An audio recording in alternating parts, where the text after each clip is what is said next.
This is USVI News, your Virgin Islands connection. Hello, everyone, and thanks so much for joining us here today for this edition of USVI News. I'm Brista Bradfield. Emily Matson has the day off.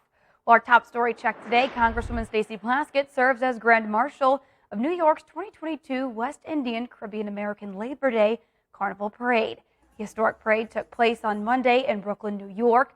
New York's Caribbean American Labor Day Carnival is the largest cultural event in the United States and Canada. About 2 million people attend. 1 million are tourists who come from all over the U.S., Canada, and of course the Caribbean. A record turnout of people excited to celebrate the beauty and significance of Caribbean culture turned out for this year's celebration. Congresswoman Plaskett says, as a proud Caribbean American and Brooklynite, she's extremely proud to have been chosen as one of the Grand Marshals of this year's parade. And we do have an update to a story we recently brought you about 8 residents at the Herbert Grigg home for the aged who tested positive for COVID-19. We're told the patients responded well to COVID-19 therapeutics, and only 1 resident is still in isolation. That resident is receiving enhanced medical care and is expected to be out of isolation sometime this week. The Department of Human Services says staff at the senior residential facility have been diligent with mitigation efforts, maintaining many extra precautions over the years. This outbreak was the first time a patient at the home contracted the virus. We're told no new residents have tested positive for COVID, and in a statement, the DHS commissioner said, in quote, "Thanks to the hard work and dedication of our staff at Herbert Grigg, along with guidance from the DOH, we were able to manage a significant event, providing direct care and treatment immediately and on the spot to the residents who tested positive," end quote. The Herbert Grigg home for the aged is still not accepting visitors on its campus.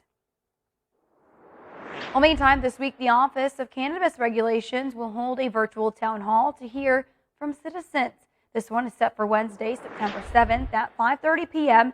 to hear community concerns about the Cannabis Advisory Board's proposed rules and regulations.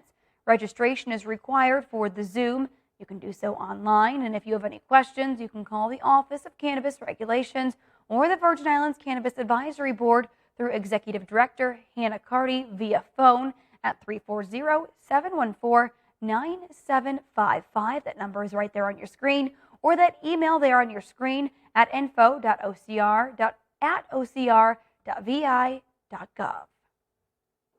And it is September, which means it's National Preparedness Month. In 2021, the Red Cross says more than 40% of Americans were living in a country struck by disaster. That's why the organization is urging everyone to make a safety plan now. And of course, it's especially important here in the Virgin Islands as we are now in peak hurricane season. USVI News' Emily Matson has what you need in order to be prepared. Deadly flooding, fast-moving wildfires, and heat waves across the U.S. The past year, millions of Americans have been affected by climate-related disasters. It can happen to anybody at any time, which makes preparedness all that more important. The Red Cross says being prepared starts with having a plan. To know if something does happen, where can you turn for help? What should you do if an evacuation order is issued?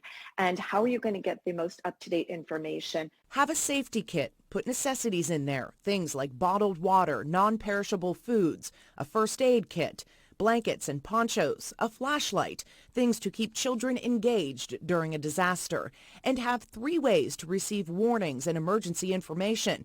That can be apps on your phone. You can sign up for the Virgin Islands Territorial Emergency Management Agency's emergency alerts at vitima.vi.gov, and have a battery-operated weather radio.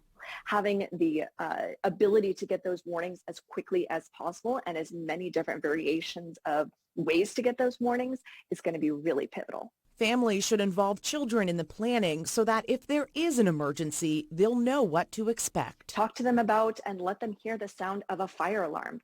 Let them know what the sound is going to be like if an emergency alert system goes off on your phone. Being prepared starts now, before an emergency strikes. Emily Matson, USVI News. Now, the Red Cross says to help your community be ready for an emergency, consider volunteering or learning life-saving skills. You can learn more at redcross.org. Well, meantime, a tiny Caribbean island is reviving its coral reefs. A successful restoration project in Bonaire has restored more than 80,000 feet of coral reef around the island's coastline. Take a look at this piece. It's called Call to Earth. In the southern Caribbean, just 50 miles off the coast of Venezuela, lies the Dutch island of Bonaire. Beneath the surface of its turquoise water, coral reefs cling to the coastline and are home to over 350 species of fish. But a recent 4-year study here, concluded in 2020, has shown annual coral bleaching as high as 61%, a phenomenon that reveals signs of stress, potentially deadly to the organisms. One of the big impacts of climate change is, of course, the oceans getting warmer. What we've seen in Bonaire over the last couple of years is a lot of bleaching that happens, but luckily not a lot of corals that died. But of course, if we keep having these really big, intense bleaching events and the corals do not get the time to recover, that can really change what your reef looks like. In 1979, the waters around the island were given special protection as one of the planet's first marine reserves. Since then, the ban on fishing in the reserve, plus the prohibition of anchoring and any removal of coral, is monitored and regulated by the Stenapa Park Foundation. Today, the reef maintains its status as one of the healthiest in the Caribbean. Today we are doing checks on some light and temperature sensors we have located in the park. So with these sensors we can get an idea of how the temperature is changing through the years. Is this temperature change the same in all of the marine park? Is it the same on all depths? And this can really help us in the future if we're planning on doing restoration by targeting which coral species survive best in which temperature ranges, which areas would do best for restorations. And the better we understand that, the better we can protect and conserve what we have. For the past 10 years, local organization Reef Renewal Bonaire has been using that valuable information to implement a process of natural coral recovery called fragmentation. We propagate thousands and thousands of corals in our nursery, just cutting them, like sort of gardening underwater. So let's say you have a coral and we call it the parent colony. You can cut a portion of it and this fragment is able to heal first, the scar, and then start growing. So the new corals growing will be a clone of the parent colony. In this way, cutting, we're able to produce and now plant back to the reef almost 10,000 corals per year. Most of the restoration is focused on 2 species of branching coral, staghorn and elkhorn, both critically endangered and both crucial as shelter for the marine life in the reef. When the project started, we sampled all around the island almost 50 different strains of these 2 species. We need to find corals that are more resistant, they are more resilient.